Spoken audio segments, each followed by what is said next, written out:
नमस्कार दोस्तों, जय श्री कृष्ण। जब फारूक अब्दुल्ला ने यह कहा कि हम चीन के समर्थन से धारा 370 कश्मीर में वापस लाएंगे, या दूसरे कहने का यह मतलब था कि चीन के शासन में भी कश्मीरी रहना पसंद करेंगे, तो उसके कहने का यह भी मतलब था कि आप जो है अपने हाथों से अरुणाचल प्रदेश भी गंवा दीजिए और लेह लद्दाख भी गंवा दीजिए, कश्मीर भी गंवा दीजिए, हम छीन लेंगे, हम अंदर से इंडिया के खिलाफ है।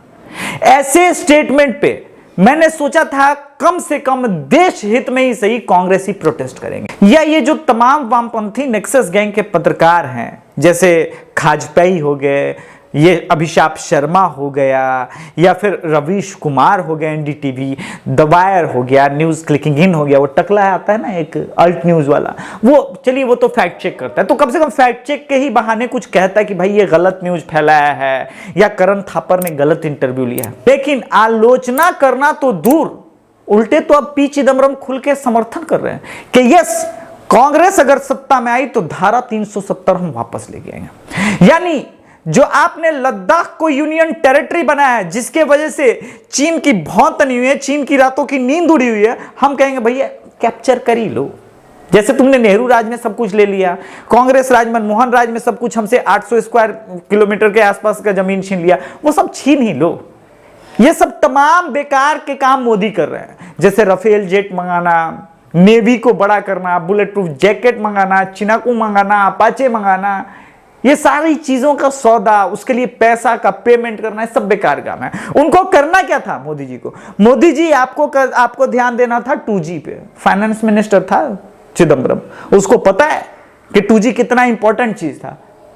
आपको कोल स्कैम करना था, फाइनेंस मिनिस्टर था चिदम्बरम, उसको ठीक ठीक पता है कि उसको क्या करना था। आप एवं ही मोदी जी, चाय बेचने वाले आदमी को क्या पता कि कोल स्कैम कितना इंपॉर्टेंट चीज था भारत की इकोनॉमी के लिए?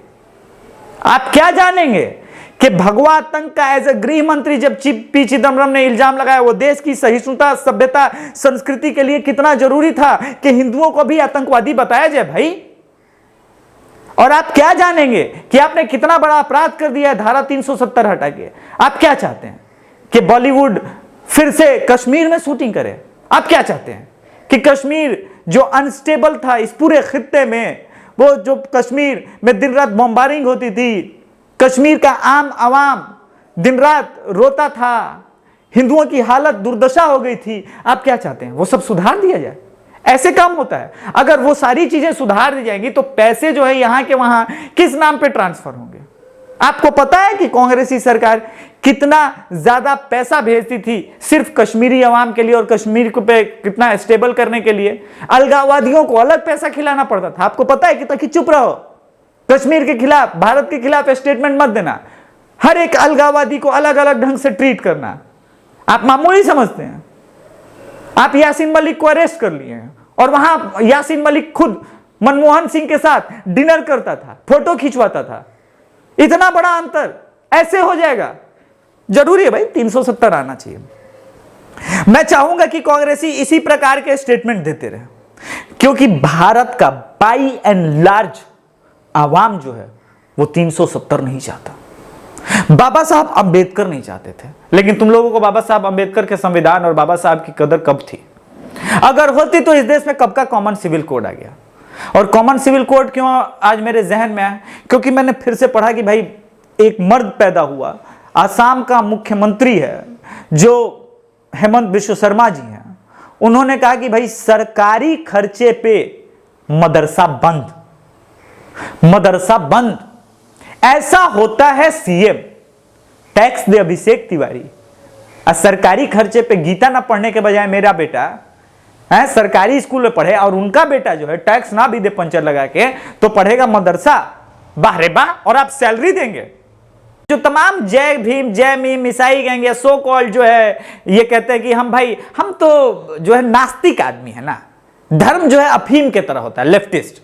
तो ये लोग जो हैं सो कॉल्ड रूप से आज अचानक ये क्यों करे कि अरे ऐसे कैसे तुम कुरान नहीं पढ़ाओगे सरकारी खर्चे? काबे इसी को ना दोगलापन बोलते हैं?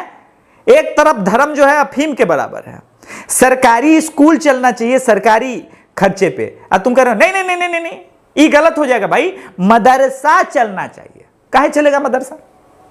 नहीं, सरकारी खर्चे पे क्यों मदरसा चले? इस्लाम उनका निजी प्रैक्टिस है और निजी प्रैक्टिस कराना सरकार की जिम्मेदारी नहीं है। अगर इसी के लिए हिसाब से अब मैं ये कहूं कि सरकारी गुरुकुल की स्थापना होनी चाहिए और जो आचार्य बने, चाहे वो दलित हो, ओबीसी, कहीं किसी समाज से भी जो आचार्य हो, उसको सरकारी नौकरी दे, उसको सरकारी सैलरी दिया जाए, तब तो आप कहेंगे कि अभिषेक भाई तुम तो ये क्रिमिनल बातें कर रहे हो, कहोगे ना। इसीलिए मैंने तुमको कहा कि तुम लोग दोगला होते हो पैदाइशी या डिग्री लेते हो। कमाल का दोगलापन है भाई, कमाल का दोगलापन है कि दलाली तो कई तरह से होती है। उदित राज नाम का एक दलाल, उदित राज नाम का एक कांग्रेसी पॉलिटिशियन ये कहता है, जो दलित शुभचिंतक है, कहता है कि देखिए सरकारी खर्चे पे जब कुंभ का आयोजन हो सकता है तो फिर मदरसों में सरकारी पैसे से क्यों नहीं शिक्षा दे सकती है कुरान की, क्यों नहीं दी जा सकती? अब देखिए इसी बात पे मैं कहता हूं सेव की संतरे से तुलना। कुंभ का जब आयोजन होता है तो जब मेला लगता है तो क्या दुकान लगाने वाले लोग जात धर्म भी देखा जाता है? मेला बेचने से लेके, फोटो बेचने से लेके, खाने पीने का स्टॉल लगाने से लेके इको इकोनॉमी सिस्टम जनरेट होती है और एक कुंभ मेले से कई लोग 2 साल 3 साल का खर्च निकालते हैं, इतनी कमाई करते हैं। माने मदरसा में सरकार का शिक्षक बना के, उर्दू शिक्षक बना के या फिर कुरान का जानकार बना के जो मौलवी को पैसा देगा सरकार, उससे सरकार का क्या रेवेन्यू है? तनी बताओगे उदित राज? तुम तो दलित शुभचिंतक हो, उससे दलितों को क्या लाभ होगा?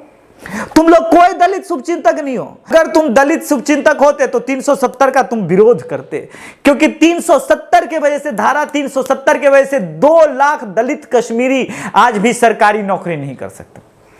तुमको पता है ना, तुमको तो पता है, तो तुम कैसे दलित शुभचिंतक हो?